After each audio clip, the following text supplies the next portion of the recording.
a topic, unfortunately, we talk about a lot on this channel, and it's one of those spaces that it's one of the few places that do talk about this, because unfortunately, it's career compromising to talk about this. And one of the things that I've wanted to draw attention to, for good or ill, is how our industry has had this huge backslide. We've kind of like lapsed into a lot of hypocrisy from the stances to that we held in years gone by, because now essentially with everything being owned by Saudi Arabia and people just taking Saudi Arabian money hand over fist, even the people that protested the loudest about perceived right-wing American prejudices to the LGBT community, to women in general, they are now having this awkward phase of having to walk back things they said and did. And one of those companies, perhaps none more so, is Riot Games. Now, I do want to remind you that I've done a little bit of reporting on Riot Games in the past, quite extensively, I would say. When I was working at Deserto, one of the things that I reported at the time was back in 2020, there was a Neom sponsorship that was going to be on Riot Games. And for those who don't know, Neom is a super project funded by the Saudi Arabian PIF, i.e. the Saudi Arabian state, and it was going to be a super city, a mega city, and it's been advertised everywhere. It's been advertised in like Formula One primarily, but you'll have seen advertisements for Neom probably on a bunch of stuff, particularly Saudi Arabian, should say, compromised sports. And so all of the talent protested. And this was during the summer when the proposed deal would have been going ahead during Pride Month in Berlin, where the LEC studios are. And so all of the Riot talent got together and they said, we're not going to allow that. We're not going to tolerate that. That's against that. That's antithetical to our personal values. And people don't know the full extent, because it wasn't just a couple of members of broadcast talent, because I've seen a lot of people say, oh, that was Froskerin, what done that? And she's not around anymore, so no one will care. That's not true. Froskerin was certainly one of the names. And by the way, I still to this day lament the fact she's felt like she had to leave the industry in its entirety and just disappeared, and who knows what she's doing. She didn't say goodbye to any of her old colleagues, and seems, you know, but I for one, I'm going to miss her. So I will say that, but it does appear that she is gone now. But yeah, she was one of the voices, and there were other voices, but it wasn't just on-air talent. It was people behind the scenes. It was the producers. It was the camera people. You know, it was like the admins, you know, whatever. All of the people that make the broadcast what it was. There were a number of them that said, we don't feel comfortable with this sponsorship. We don't want it on our broadcast. And so there was the prospect of a boycott. And you can understand why it would have come as a surprise in 2020 to a lot of staff at Riot that Riot would be open to a sponsorship with the Saudi Arabian government. I outline why in this article I wrote at the time, which is the announcement came at the tail end of Pride Month, a celebration of LGBT culture and history promoted across countries that Riot Games has publicly championed and promoted. In May, they promoted the International Day Against Homophobia, Transphobia, and Biphobia, as well as the It Gets Better Project, a non-profit organization that looks to support LGBT youth. They have also sold LGBT-themed merchandise throughout June, with 10% of the money raised given to the Trevor Project, a suicide prevention charity for the LGBT community. So what this article basically revealed was that even though they walked it back and dropped the Neom sponsorship, sources internal to Riot that talked to me, they basically said all of the NA management didn't regret it whatsoever. And by the way, no one really picked up on how important that point was, because what it pointed to was that we're going to do this again. Of course we're going to do it again. It'll come back in another form. That's all it'll be. Remember, Blast at the same time they had to drop the Neom sponsorship. By the way, it's a sponsorship they absolutely couldn't take now that they've got a majority ownership stake in the hands of the Danish government. They wouldn't tolerate that. But anyway, they said in their statement at the time, we know that recently our actions hurt and alienated our community, particularly women, LGBTQIA+, because you have to say that, because they're Americans. And it's like, LGBT's fine. By the way, Trump's got rid of the T now. It's LGB now, which, that fucking sucks. But I got opinions on that no one likes, which is, I don't know. Maybe all the screeching really didn't help us long term. And I'm in the alphabet club. So maybe I'm entitled to that opinion. Maybe I'm not. Anyway, LGBTQIA plus individuals and our players in the Middle East. And for that, we are deeply sorry. At the LEC, we believe in being inclusive and creating a more diverse landscape for everybody. We understand that some of you lost faith in us, but we are committed to taking steps to earn back your trust. Until then, thank you for sticking with us. Key to earning back that trust was the promise the LEC management made in their earlier statement that they were committed to re-examining our internal structures to ensure this doesn't happen again. This statement clearly suggests that those management members behind the deal and the way it was withheld from being communicated internally will come under some scrutiny. However, the sources we spoke with confirmed there was no action being taken following the deal falling through. The management who made that decision are completely safe in their jobs. In fact, when the strike was being discussed, the North American headquarters got involved on their side. They may have reversed the deal, but the people who negotiated it in the first place have been reassured they did nothing wrong except maybe the communications process. We asked other sources familiar with the situation who confirmed this version of events, and they confirmed there had been no disciplinary action for anyone and no jobs were under threat. This included both the management who signed the sponsorship deal and the on-air talent that threatened to strike action over it. So far, nothing has changed, they summarized. And so, fast forward a few years, and now Riot Games, who really want to have their cake and eat it, and remember, Riot Games have people in a group called the Rainbow Rioters, who are supposed spokespeople for LGBT Riot employees, and they are spending their time gaslighting Riot employees. Guess why it's good that we are working with the Saudi Arabian state, an entity that would kill you if they found out that you were being gay, that might beat a confession out of you to that end, would imprison you for inappropriate behavior for the mere act of expressing your sexuality. They gaslight them and they say, hey, think about it this way. Saudi Arabian players might pick Twisted Fate, and he's canonically gay, and they can't stop that. Except obviously they can, because as we know from Overwatch, in Turkey and Russia, the gay characters aren't gay. It's just not mentioned. So, since then, Riot Games have just doubled down and gone all in on doing business with Saudi Arabia, and their games were essentially lent to the esports World Cup, which is a monumental move, because Riot Games like to control their product, like to control their games, don't let people run tournaments willy-nilly just because they want to. And yet, here they are working with the Esports World Cup and ESL production company to have a tournament in Riyadh. And it's up there with MSI because one of the things they do, they deliberately keep all of the international teams apart. They play in regions and they only come together at like MSI All-Stars and Worlds. So it was the scarcest, most valuable type of tournament format they have given over to the Saudis. And here we are. They announced this February they'll be back.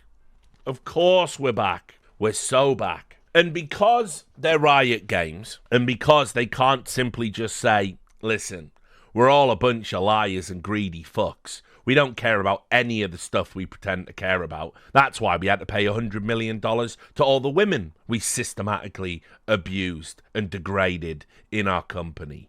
They can't say that, but like we know that. We know that's true.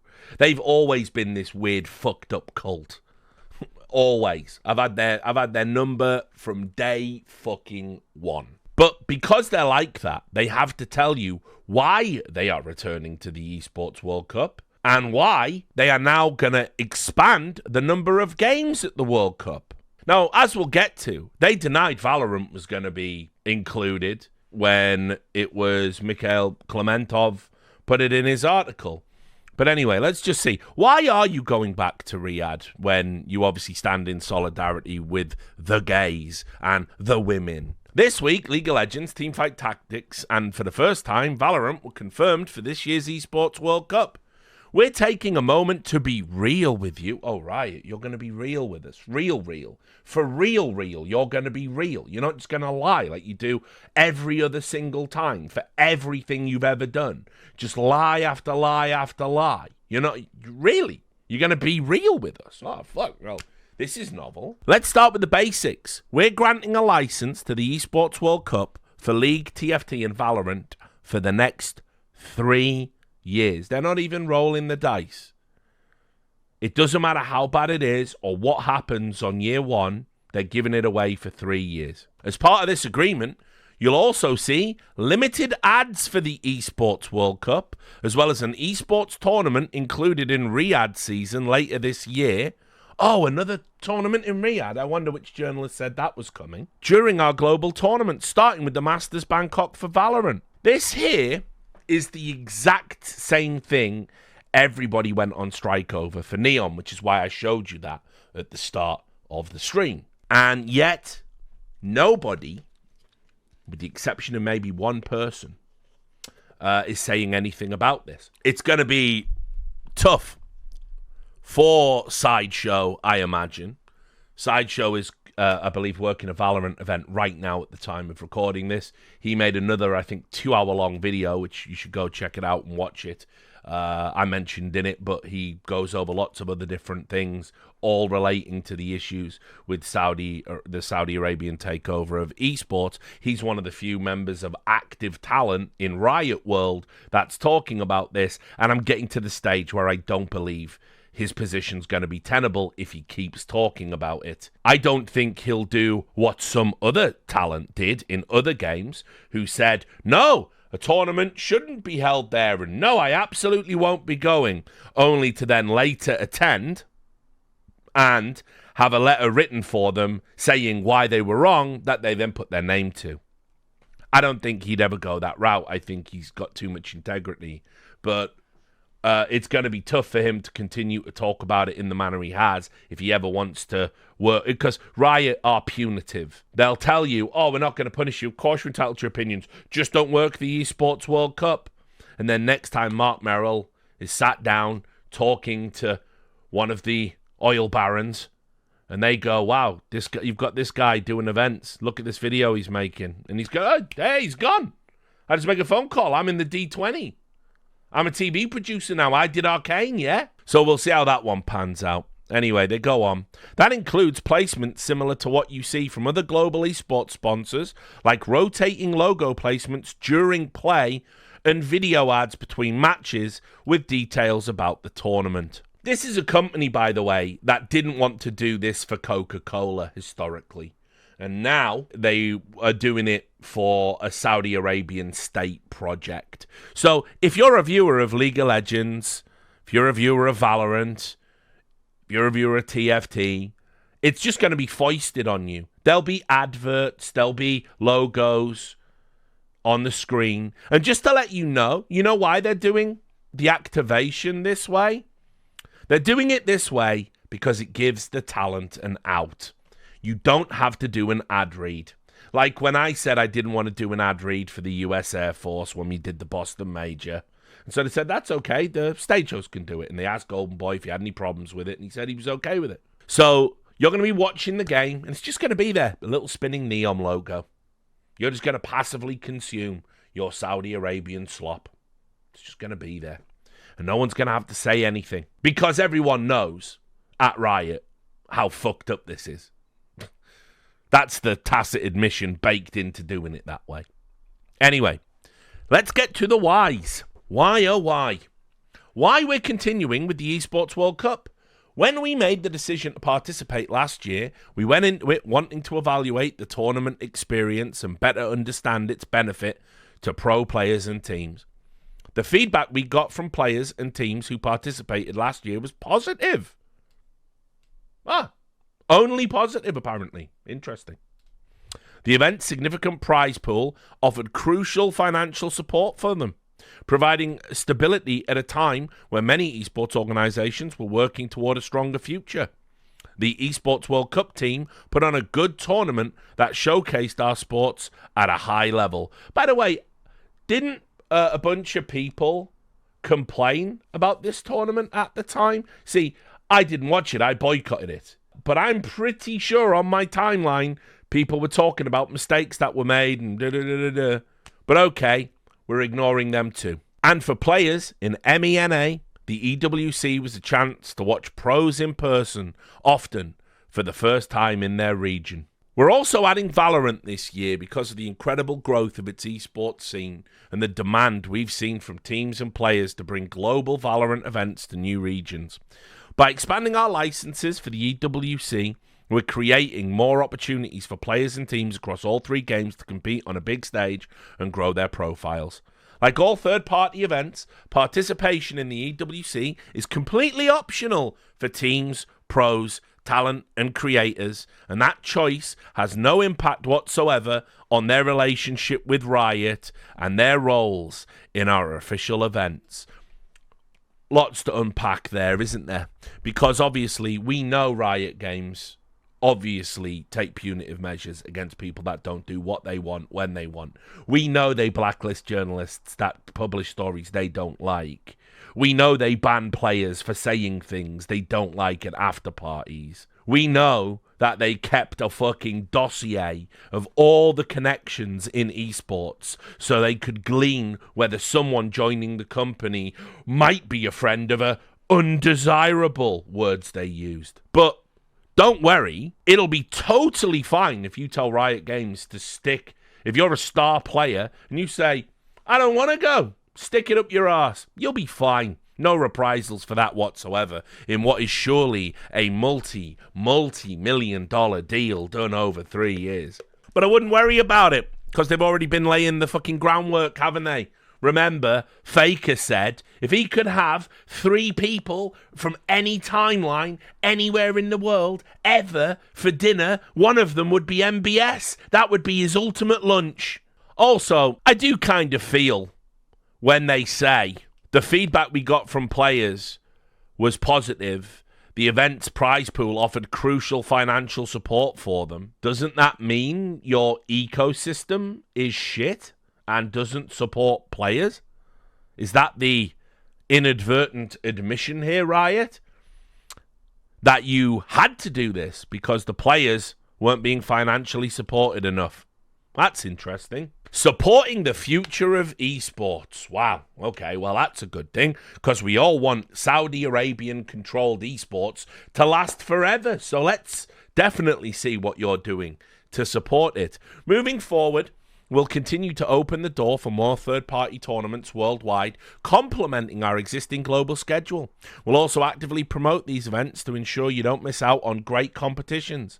These tournaments help make sure there are matches throughout the entire year, foster exciting cross-regional matchups, and create more opportunities for rising players and Tier 2 teams to showcase their skills on the global stage.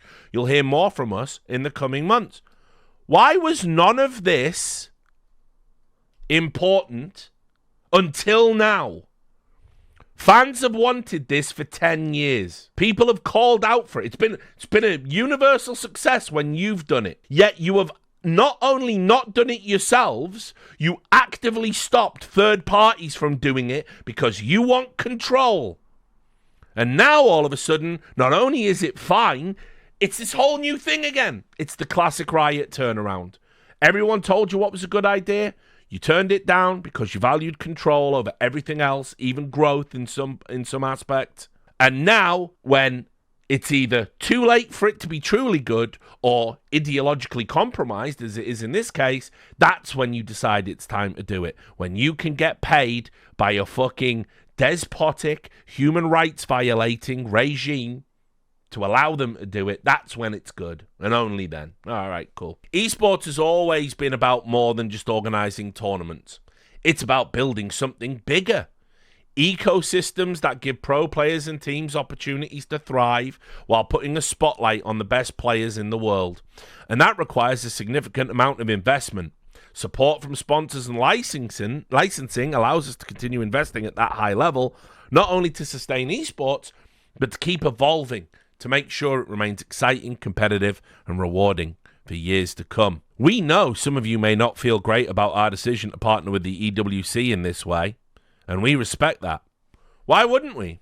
Why would we not feel great, Riot? Why would we not feel great? What's baked into that statement? Oh, you're just not going to go into it? Of course you're not. The last paragraph is a disgrace. We'll get there. Have to say, also, talking about building ecosystems that give people opportunities and then charging $10 million for a slot in a league that is then being sold for a fraction of that just a few years later, while you dumb down your broadcast, cut corners, and turn your esports product, which was at one time one of the best in any esport ever, into a pile of shit. But the last paragraph is really outrageous. And by the way, dig up any of the old clips where I talk about Saudi, and I told you this is how they were going to frame it. Overall, our goal remains clear: to create meaningful opportunities for pros and teams, deliver unforgettable experiences around the world, and this is the kicker, and carefully navigate the complexities with operating on a global stage. For you see, as I told you, this is really about diversity and just respecting different cultures, guys. You see, a culture that would execute you for being gay, when we've spent 10 years LARPing about how Trump wants to kill everybody and put gays in camps, and that's bad, and anybody that would vote for him is a Nazi. Now, the people that are really doing that in the globe, it's complex. It's just a complex ideology, and we have to negotiate that. We have to negotiate. We have to appreciate that. It's not like they rub the executions in our faces, guys. It's not like we have a running live stream of the women's rights activists that are being imprisoned. We're committed to balancing these priorities in a way that serves players, teams, and the future of esports. Well, as I said, there is no future for esports, is there? There is no future. Because like so many sports before it, it has now become a wealthy person's plaything and is owned almost entirely by one of the single largest human rights violators on planet Earth. And they will get bored, and the asks and the demands for the money are going to go up and up and up, and then one day, when it no longer serves their purposes, when they're juiced in with the Olympics, they will cut you the fuck off. Goodbye. That will be it. And then all you people are going to come back into the world of esports, denounce the actions you took as if it wasn't you who took them, and then you're going to want us to continue to consume your product. And you're going to want new sponsors and new investors to bail you out of the latest fucking hole you've got yourselves into. Monty tweeted about this, and it's worth including here. It was linking to a James Fudge article. James Fudge has been a little bit under the weather lately. He's been ill. That's why he hasn't been as active, and you haven't seen him in the jumping in the streams and whatnot. So obviously wishing him well. And you can see he called it No More Fear. On the same day that this was announced, there was a story in the news. And I thought it just sums up how ridiculous it is to try and pretend that what we're doing is in somehow ethical. This is a story about a trans student who committed suicide.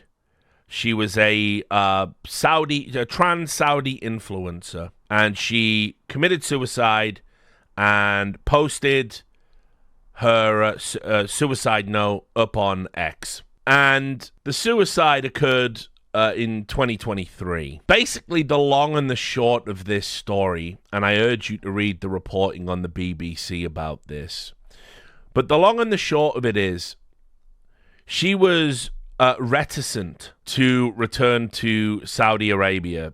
She had moved to the US on a government scholarship program. She was studying at a university in Virginia, and she wanted to stay. She didn't want to return because she thought her life might be at risk, that she might be harassed and bullied and whatnot. But anyway, there was a lawyer who works with the Saudi... Well, hold on. I won't give the game away just yet. A lawyer basically came and said, look, I deal with helping people get back. You don't have to break any laws. It'll all be okay. We'll make it work, and we'll help you go back to Saudi Arabia now that you've completed your degree. And obviously she got back. She was harassed and harangued and had all these problems with the state and was being told she would have to end all of her social media presence and things like this. And so she killed herself. And then it turns out that the lawyer that convinced her to relocate, told her everything was going to be all okay, and essentially facilitated the move, yep, he works at the Saudi Arabian embassy. He has ties to the Saudi Arabian state. And that's what you're dealing with. And that's just who these people are. And I don't want to hear about love and tolerance and different cultures and respect differences and let bygones be bygones when this is the type of shit they engage in. I am tired of it. I'm tired of just pretending, all the equivocating, saying things like, oh, but they drive now, and they actually reduced the sentence for one of the women's rights activists. They're getting out of prison. Hey, and they let Team Liquid wear the rainbow flag, the pride flag, on the back of their jerseys. And by the way, I don't know if you've seen that. I know we're all patting ourselves on the back and saying how historic it is, but that, to me, gives you plausible deniability. There's nothing explicitly pride about that. It isn't the pride flag, is it? It's just the rainbow colours. I have no idea if that's why it was designed that way. It's just absurd on its face to try and pretend that there is some inherent out, that you get to pretend that what you're doing is being part of progress. I never got around to talking about this at the time. Now is as good as any. Team Liquid have been very much at the forefront of the sports washing. There's no getting around it anymore. I've come to be very disappointed in people I thought were nominally good. Never really had a problem with Steve, never really had a problem with Victor, but based on just recent actions, not just their alignment with the Esports World Cup, their promotion of the Esports World Cup, Steve Arhancet coming out to show that, hey, Saudi love of the gays, and then on top of that, Victor essentially being part of the mob that have been strong-arming PGL. It's just kind of crazy, how little respect I have left for any of them. Because they're going to lie to me next time we interact. And they're going to explain the complexities of it all. And I come back to how this is just real simple. You wouldn't promote a Republican fundraiser. You wouldn't promote the tournament in honor of Vladimir Putin. So why do you give yourself a pass for Saudi Arabia? And you know why. Because they haven't been tested financially by those other entities. But what this tells you is, if they had been, and the money was right, they would absolutely do those things. And they would use the same excuses. They would do the Republican fundraiser. And they would say, no, but you see, by doing this, we're winning over Republicans. And eventually, maybe Republicans will change and become more liberal. And the Christian right in America will change their views about the LGBT community. And they'd say things like, no, but to achieve peace in Ukraine, we must show Putin that we're actually good people here and that the West doesn't hate Russia and they're not pariahs. And by doing this, or they might just go for the common or garden. We just want to keep politics out of esports, which would be a fine excuse if you hadn't rammed politics down everyone's throat for 10 fucking years. This is an article on VentureBeat, and VentureBeat is another friendly publication towards ESL and EWC. Not owned like Rolling Stone is, but very friendly. They also, let's see, is the disclosure down here? I don't know if it would be in this article. Yeah, there you go. The NGSC paid my way to Saudi Arabia, and GamesBeat was a media partner for the event. Oh, yeah. It's all right, though. And so they wrote this puff piece about why they drive now is enough to justify it. Why Team Liquid participated in the Esports World Cup in Saudi Arabia, the interview. Arhancet said that as a gay man, and remember, we knew in the scene that Steve was gay, right? And there was even an issue where a journalist had accidentally put that information into a publication and then realized, oh shit, they're not out publicly, had to edit that information out of the article and apologize. And then Saudi, out for Saudi, I guess. Out for Saudi. That's the crazy thing. Being out for Saudi is crazy, guys. Like, I can't. I can't feel any other way about that. Arhancet said that as a gay man, he had to grapple with the notion of going to Saudi Arabia, where LGBTQ plus rights are an ongoing issue. His organization values diversity, equity, and inclusion, but he said he went into the kingdom with an open mind. Oh, well, that's okay then. Those women in prison will value that open mind.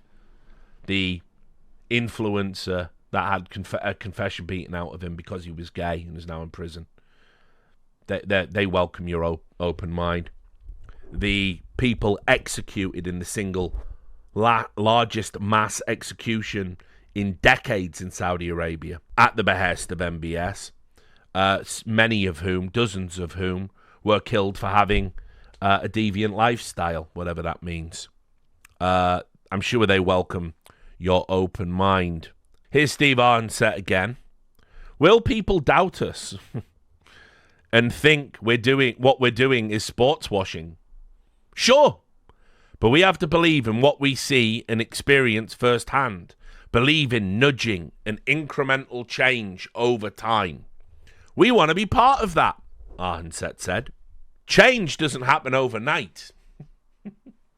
Rome wasn't built in a day, guys. Come on. You can't have a civilization without a few crucifixions. Change doesn't happen overnight. It happens slowly, over time. It happens in moments that you don't plan for. One day you wake up and realize that things are different than they used to be. Here we sit on such an amazing opportunity where gaming, of all things, of all the industries that could connect us, gaming is connecting us here in Saudi Arabia. It's interesting, isn't it, when he says, like, one day you wake up and realize that things are different than they used to be. Yeah, like when America introduced gay marriage.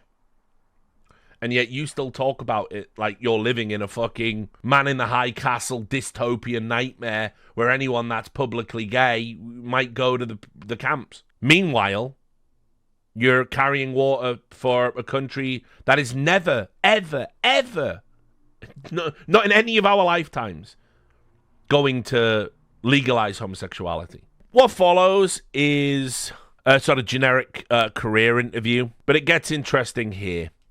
How important is this Saudi injection of capital to the whole esports industry? I'm not sure of the right word for it. Would you call it a lifeline?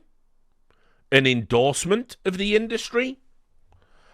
How do you see this as far as what it can do? Steve Arhancet says, one of the best things about what's happening here at the Esports World Cup, it's primarily driven through the interest of this region of the world in gaming and esports at the highest level. All the way up to the Crown Prince, MBS. He's a gamer, guys. He's a gamer. You see, being a gamer and saying derogatory things about women and gay people and people of colour, that means you're evil, irredeemably so, of course. Being a gamer that's got the money and the clout to execute those people, well then, that's a real fucking gamer. That's the king of the gamers right there, guys. The undisputed king of the fucking gamers. You thought you were a gamer with your Call of Duty lobby slurs? Get on MBS's level. He's a gamer. He plays League of Legends. He loves it. His country, Saudi Arabia, has a population where nearly 70% of the population is under the age of 29.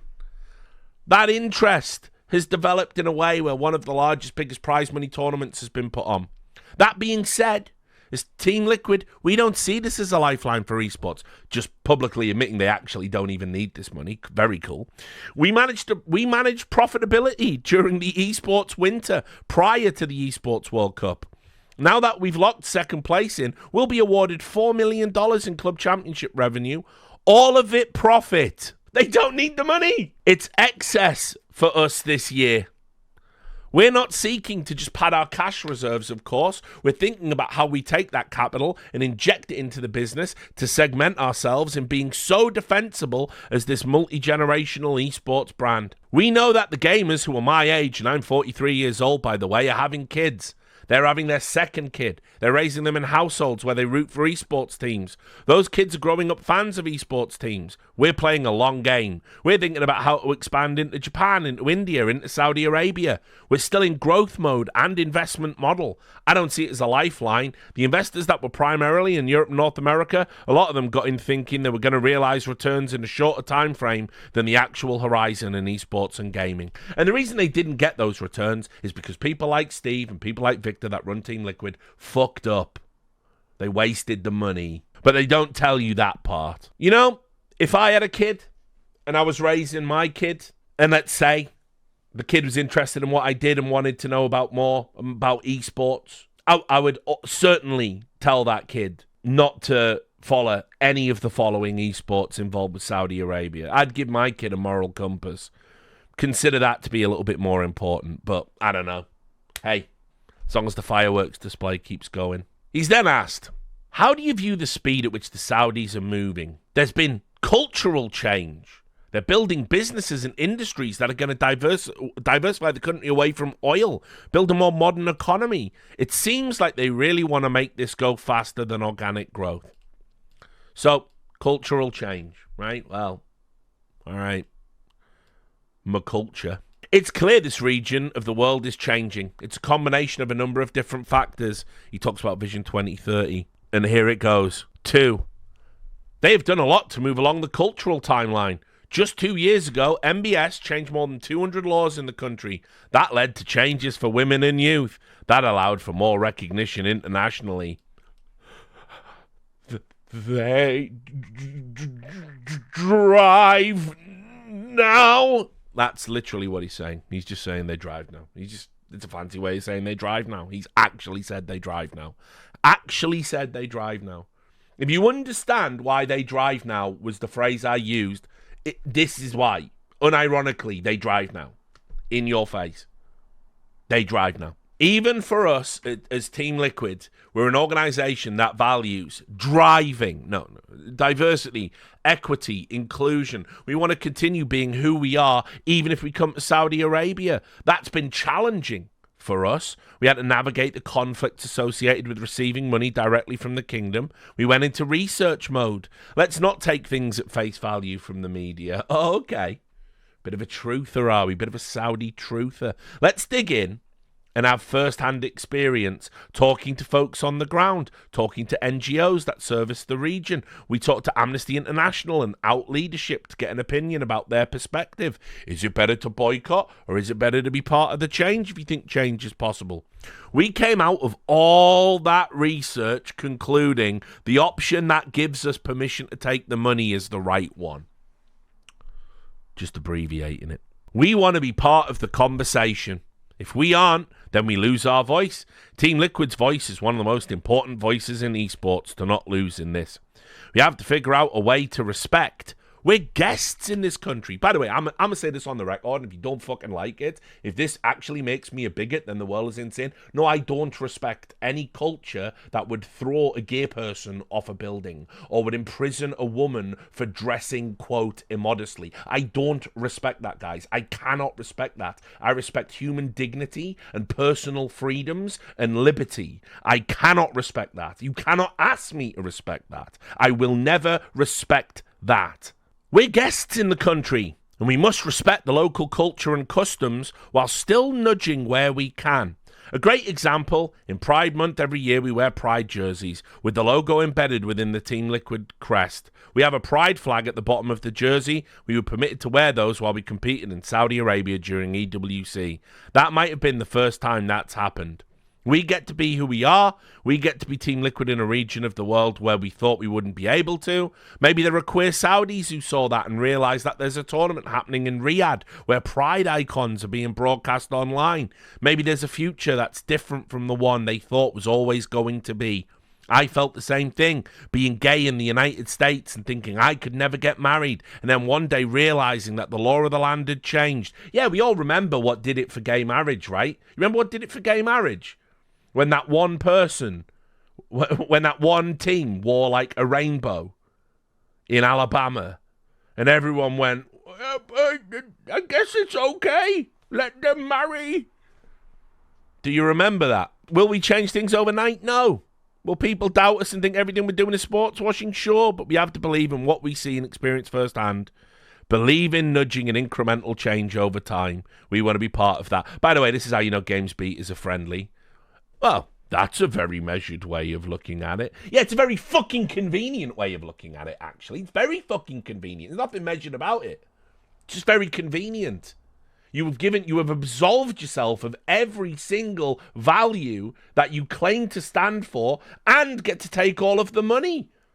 Nothing measured about it. That's right, Billy. Change doesn't happen overnight. It happens slowly, over time. Why were you crying in the Trump years then? Why did I have to listen to you dickheads for 10 fucking years whining about how it was the end of democracy? It's dying, democracy. It's just change, guys. It'll happen. It happens slowly, over time. And now we're right? Like, why? Why were you hysterical about that, but not about this? Change doesn't happen overnight. It happens slowly, over time. It happens in moments that you don't plan for.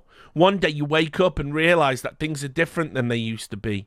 Here we sit on such an amazing opportunity where gaming, of all things, of all the industries that could connect us, gaming is connecting us here in Saudi Arabia. My love of League of Legends, MBS's love for League of Legends, the players' love for League of Legends, all around the world in so many different countries, all coming together here to share something that we all love. With such diverse backgrounds and cultures, we're speaking the language of League of Legends. That's pretty powerful. It's changing the way that maybe folks will live in the future. And you see, for Mark Merrill was right.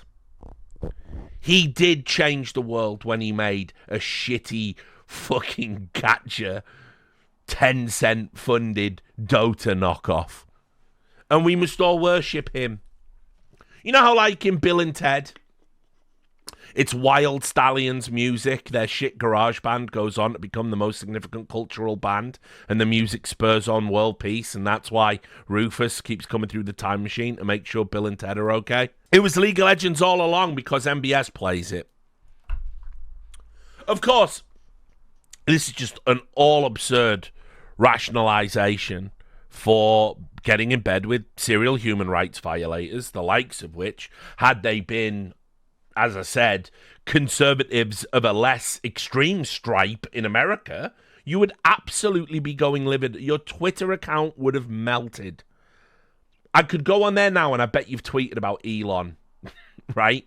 But you just don't feel strongly about MBS, I guess. This was an interesting little aspect that's kind of been left out. Back when Mikhail did his report, where he obtained a leaked internal esports World Cup document that had Valorant in 2025, and they said, "Oh, it's we're in discussions. Nothing's been decided yet." It had, in fact, been decided. The statement said, "We've been in discussions about granting a license for the inclusion of League of Legends, Teamfight Tactics, and Valorant in the Esports World Cup. While we're carefully evaluating this opportunity, there is no agreement in place. It's also worth clarifying that we are not considering adding the VCT game changes to the lineup next year." Now, let me tell you something funny, something you'll enjoy. Saudi Arabia, the people who run the Esports World Cup, they are absolutely desperate to get women's tournaments over there. Because it's the final proof that they game now. And if they're driving and they're gaming, hell, I guess that means our laws treat them like people, right? And so I heard a story on the road, and it was confirmed by a few other people, and it came from reliable people, that the Esports World Cup had been wanting to have the finals of ESL Impact in Riyadh, and that there are a number of people that work on that show, not senior ESL people who will just do whatever Ralph wants them to do, I guess. But they are like, no, we don't think that's a good idea. We don't think that's safe. We've got a number of trans competitors, women in general. So no, we don't think that's a good idea. And there's been pushback. But those voices are very likely to be silenced. Only by being fired, guys. What did you think I was implying? That Saudi Arabia might do something horrible to its critics? Oh, you. So, this is no different. Game changers. They want that. They want that out there. And it's subsequently been confirmed. Yeah, there's not going to be any game changers this time around. But you are going to see, other than the Mobile Bang Bang women's tournament, which happened, you're going to see a significant tournament, whether it's Counter-Strike or whether it's Valorant. You're going to see a significant esports tournament for women happening in Riyadh. And everyone's going to tell you how great it is that it's happening. And they're saying that while at the same time being reticent to have it there for obvious reasons. Because I'll wager not every competitor's going to want to go. And I'll wager not everyone's going to have a safe, wonderful time. So, Riot Games, all in on Saudi. Seem to remember an episode of The Four Horsemen where I kind of predicted that was going to happen. I guess this doesn't fit, but just for the segment, because we're all talking about Saudi and tangential things Saudi, I haven't had time to talk about this yet. I did mention it briefly in other content, but remember when the ESL Face It group bought Esports Engine? And they were like, this is brilliant. Look at all the experts we've got from North American esports, and we're all folding them into the Death Star. And don't think about it, they're now part of the Empire. And Adam Apicella left, and then now he's working there. He left and said he was sad, and then he got real unsad and went and worked for ESL Face It Group, because I guess everything's for sale. They've now had these layoffs. They've laid off a ton of staff. Remember, they started last year, I think it was, by laying off 15% company-wide. Now it's just specifically Esports Engine. And it says here, following the publication of this story, an ESL spokesperson gently pushed back on our sources' claims that a majority of staff would be laid off in Burbank. And per its statement, which you will read below in its entirety, only a small number of employees would be affected. By the way, there was only a small number of employees, like if you use the word small, there was only a small number of employees actually left in Esports Engine. It had been completely gutted. It was a hostile takeover. They weren't ever going to be, hey, Esports Engine, you're part of us now, we'll fund you. You produce your shit out there. It was to kill a competitor, plain and simple.